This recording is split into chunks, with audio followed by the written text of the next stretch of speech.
उम्मीद करता हूँ आप सब बहुत अच्छे होंगे। मेरा नाम है नितेश और आप देख रहे हैं एसेट्स अड्डा। ये है mutual fund basic to advance series का पार्ट 4 आपका स्टेप नंबर 3।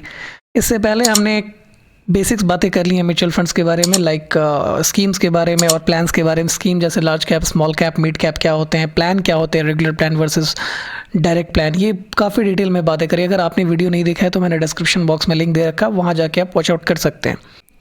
ये वीडियोस देखने के बाद आपकी जो बेसिक्स बातें हैं वो समझ में आ जाएंगी कि स्कीम्स क्या होते हैं, प्लान्स कैसे होते हैं और कौन से प्लान में आपको निवेश करना चाहिए, आपके लिए कौन सा बेस्ट है। फिर ये एक तरीका है एसआईपी वर्सेस लमसम।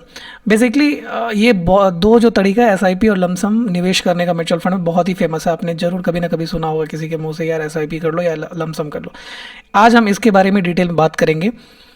बात क्या क्या करेंगे ये हम देख लेते हैं। तो सबसे पहले देखेंगे कि कौन सा प्लान बेहतर है, एसआईपी आई मीन सॉरी तरीका कौन सा बेहतर है, एसआईपी आपके लिए अच्छा है या लमसम अच्छा है, कब किसके लिए सूटेबल है, एसआईपी किसके लिए सूटेबल है और लमसम किसके लिए सूटेबल है। तो पहले हम बेसिक्स अंडरस्टैंडिंग कर लेते हैं एसआईपी और लमसम के बारे में। एसआईपी जैसे नाम सजेस्ट कर रहा है, सिस्टमैटिक इन्वेस्टमेंट प्लान मीन्स अगर आप डिसिप्लिन वे में कोई एक नियमित डेट पे, मान लो कि मंथ में 15th ऑफ दैट मंथ, अगर आप कोई अमाउंट फिक्स कर लेते हो कि हर महीने 15 तारीख को मेरा एक कुछ सर्टेन अमाउंट डिडक्ट होगा मेरे बैंक अकाउंट से और वो कंटिन्यू चलता रहेगा, तो उसे हम एक सिस्टमैटिक इन्वेस्टमेंट प्लान बोलेंगे। मतलब कि आपने एक सिस्टम क्रिएट कर दिया, अपने बैंक अकाउंट को मैंडेट दे दिया कि हमें इस तारीख में इतना अमाउंट आप इन्वेस्ट करते रहो। तो ये हो गया सिस्टमैटिक इन्वेस्टमेंट। लमसम मतलब क्या होता है कि सपोज़ कि आपने एक साल में कुछ पैसे जमा करे, ईयर एंड में कभी भी हो सकते हैं, या आप अगर जॉब में हो तो आपको कभी बोनस मिल सकता है, एक बड़ा सा पैसा। बिजनेसमैन होता हो सकता है कभी एक साथ आपके पास पैसे आ जाए। तो जिनके पास एक बार पैसे होते हैं वो लमसम में जमा करते हैं, और जो एक सैलरीड पर्सन है जिन्हें एक मंथली सिस्टम, उनको पता है कि इतने पैसे मेरे मंथ एंड में आने ही आने हैं, तो वो अपने आप को प्लान करते हैं उस अकॉर्डिंग कि मेरे इतने पैसे बच जाएंगे, तो मैं अपना एक बैंक को मैंडेट दे देता हूँ, इंस्ट्रक्शन दे देता हूँ, स्टैंडिंग इंस्ट्रक्शंस कि इतने पैसे इस डेट में कट जाने हैं। तो बेसिकली यही है एसआईपी, और लमसम है जब आप एक साथ एक मुश्त पैसा जमा करते हो। अभी देखते हैं एसआईपी बेसिकली किसके लिए है और लमसम किसके लिए। तो मैं पहले एसआईपी की एडवांटेज की बात करता हूँ। तो एसआईपी की एडवांटेज ये है कि इसमें रुपी कॉस्ट एवरेजिंग होता है। ये क्या है ये आपको मैं अभी डिटेल में बताता हूँ एग्जाम्पल के साथ। आपने कई बार सुना होगा इसके बारे में, अभी एग्जाम्पल दूंगा तो आपको सब समझ में आ जाएगा। पावर ऑफ कंपाउंडिंग, हो सकता है किसी को थोड़ा सा कन्फ्यूजन हो पावर ऑफ कंपाउंडिंग के बारे में, तो उसके बारे में भी मैं 2 लाइनें बता दूंगा तो वो भी आपको क्लियर हो जाएगा। नेक्स्ट टाइम से आपको ये नहीं समझ में आएगा पावर ऑफ कंपाउंडिंग कौन सी बड़ी चीज़ है। सिंपल मैथमेटिकल टर्म है, 2 मिनट लगेगा। बाकी ये स्ट्रेस फ्री होता है। स्ट्रेस फ्री इसलिए होता है क्योंकि आप देखो, जब क्या है कि म्यूचुअल फंड तो मार्केट से रिलेटेड है, शेयर मार्केट से, तो इसमें उतार चढ़ाव लगे रहते हैं, कभी पॉइंट्स गिरना, कभी अप कभी डाउन। तो जब आप एसआईपी करते हो तो आपको मार्केट से कोई लेना देना होता नहीं है। ऐसा नहीं है कि आपको ट्रैक करना है हर डे कि अभी क्या हो रहा है क्या नहीं हो रहा है। तो इसलिए स्ट्रेस फ्री बोलते हैं इसको। रिस्क मिटिगेट, वो हम अभी आप जब आपको रुपी कॉस्ट एवरेज दिखाएंगे तो उसमें आपको समझ में आ जाएगा कि रिस्क मिटिगेट क्या है एक्चुअली। फ्लेक्सिबिलिटी, हाँ ये भी एक बहुत बड़ा एडवांटेज है। फ्लेक्सिबिलिटी मीन्स कि आप एक मिनिमम जो भी अमाउंट है उससे निवेश कर सकते हैं। मतलब मिनिमम इसमें 500 रुपीज़ से भी आप स्टार्ट कर सकते हैं। ऐसा नहीं कि आपको बहुत हज़ारों लाखों रुपए चाहिए होंगे निवेश करने के लिए, इन्वेस्ट करने के लिए। आप मिनिमम 500 रुपीज़ से भी इन्वेस्ट कर सकते हो। तो अभी चलता हूँ मैं आपको लेकर रुपीज़ कॉस्ट एवरेजिंग बताता हूँ कि एक्चुअली क्या होता है, कैसे एसआईपी में ये काम करता है। यहाँ ध्यान से देखिए, मैंने एक टेबल बनाया है जिसमें 5 इंस्टॉलमेंट कर रखा हुआ है, और 6 जनवरी से हमने स्टार्ट करा। एसआईपी के तौर पे हम 6,000 रुपये पर मंथ जमा करने का प्लान करते हैं। तो सपोज़ कि पहला जो है फर्स्ट मंथ 6 जनवरी को हमने 6,000 रुपया जमा करा, एसआईपी मतलब बैंक से कट गया ऑटोमेटिकली। तो उस वक्त मार्केट के अकॉर्डिंग उस फंड का एनएवी मतलब नेट एसेट्स वैल्यू 50 रहा होगा। तो 50 के हिसाब से मुझे 120 यूनिट मिले। फिर नेक्स्ट मंथ में 6 तारीख को कटना है क्योंकि मैंने एसआईपी प्लान चूज़ करा है। तो उस वक्त मार्केट थोड़ा डाउन रहा होगा, तो 46 एनएवी था उस वक्त, तो उसके हिसाब से मुझे थोड़ा और ज़्यादा यूनिट मिल गया, 130.43। फिर उसके नेक्स्ट मंथ थोड़ा सा मार्केट और डाउन हो जा रहा है जिसकी वजह से हमें और यूनिट मिल गए 150।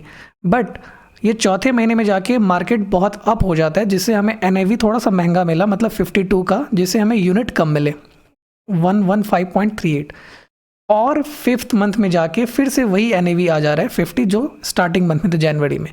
तो इस हिसाब से देखेंगे तो हमारे पास टोटल हो गए 635.82 यूनिट टोटल हमें यूनिट मिले 5 महीने में। टोटल इन्वेस्टेड अमाउंट कितना हुआ हमारा 30,000, राइट। और अगर हम NAV देखते हैं तो हमारा एवरेज NAV कितना हो जा रहा है, ये टोटल NAV है 238, और 238 को जब 5 से डिवाइड करेंगे तो ये हमें 47.6 आएगा। अभी हम दो केस लेते हैं कि एक बंदे ने SIP तरीके से इन्वेस्ट करना स्टार्ट करा, लाइक 6,000 करके 5 महीने, और एक ने 30,000 एक बार में लमसम में जमा करा। तो आपको इस एग्जाम्पल से क्लैरिटी मिल जाएगी कि क्या डिफरेंस है दोनों में। तो पहला केस लेते हैं कि हम 6 जनवरी को किसी ने लमसम पैसा इन्वेस्ट करा 30,000। तो सपोज़ कि जब 6 जनवरी को NAV कितना था हमारे टेबल के अकॉर्डिंग 50, तो 30,000 में 50 NAV के अकॉर्डिंग उसे कितना यूनिट मिलेगा, 600, ठीक है। और यहाँ सेकेंड केस में देखो कि उसे 30,000 क्या करा, उसने SIP के तौर पे जमा करा पर मंथ, उस हिसाब से उसे कितना यूनिट मिला था, 635, राइट। अभी रिडीम करने की बारी है, मतलब पैसे निकालने की बारी है। तो पैसे निकालने की बारी कब है, 5वें महीने के 6 तारीख को। तो अगर पहले केस में हम लमसम के केस में देखते हैं तो पहले उसने ख़रीदा कितने में था, उस वक्त था NAV 50 रुपीज़, जनवरी महीने में 30,000 रुपये उसने इन्वेस्ट करे थे, तो कितने थे उसे में यूनिट मिले थे 600।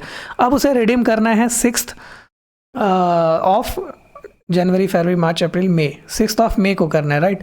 तो 6 ऑफ मई को अनफॉर्चुनेटली वो NAV जो था उतना ही आ गया, 50 पे ही आ गया, राइट। तो उस हिसाब से यूनिट इंटू NAV, यही तो है, हमें जितना यूनिट मिलता है उसको हम जब रिडीम कर रहे होते हैं उस वक्त का जो NAV चल रहा होता है उसके अकॉर्डिंग हमें मिलता है।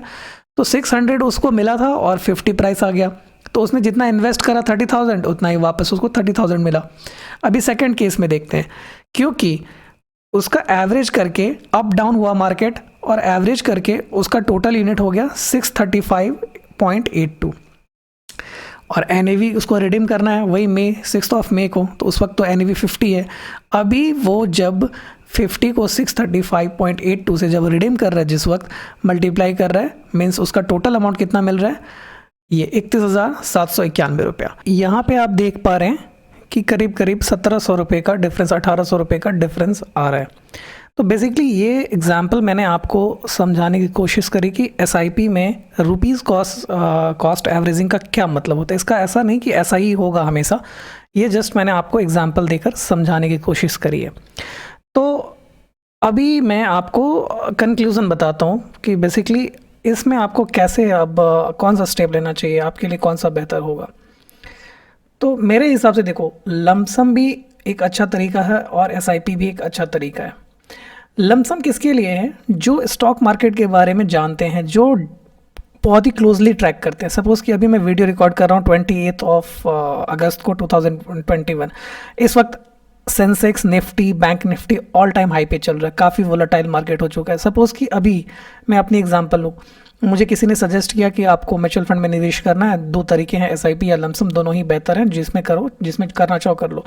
अगर मैं अभी आंख बंद करके लमसम में डाल दूँ, तो देखो अभी डालना मुझे मेरे अकॉर्डिंग थोड़ा गलत हो सकता है, क्योंकि काफ़ी वोलेटाइल नेचर है अभी मार्केट का। हो सकता है ऑल टाइम हाई आने के बाद ऐसा डेटा कहता है कि थोड़ा सा करेक्शन होता है, तो मेरे पैसे थोड़े मतलब डाउन जा सकते हैं, यूनिट कम मिलेंगे।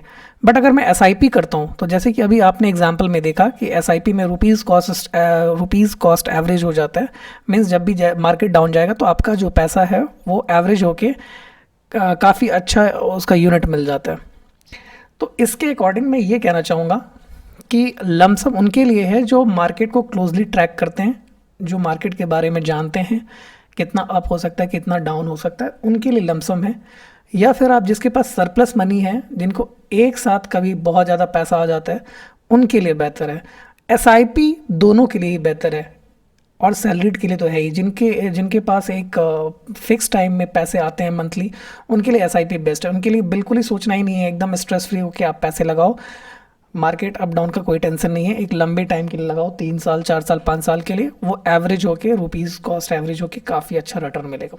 तो बेसिकली यही कंक्लूजन था कि आपको डिसीजन लेना है कि आप किस तरह के इन्वेस्टर हो, आपके पास कैसे पैसे आते हैं, एक साथ साल में आते हैं या आपको मंथली आते हैं, आप मंथली इन्वेस्ट कर सकते हो। दोनों एस्पेक्ट आपके सामने हैं, ये आपको जज करना है। तो थैंक यू फॉर वॉचिंग। अगर आपको वीडियो पसंद आया तो प्लीज़ लाइक, सब्सक्राइब और शेयर भी कर दें। और आप जानते हो क्या करना है, आप कर देना अपने अकॉर्डिंग। Thank you.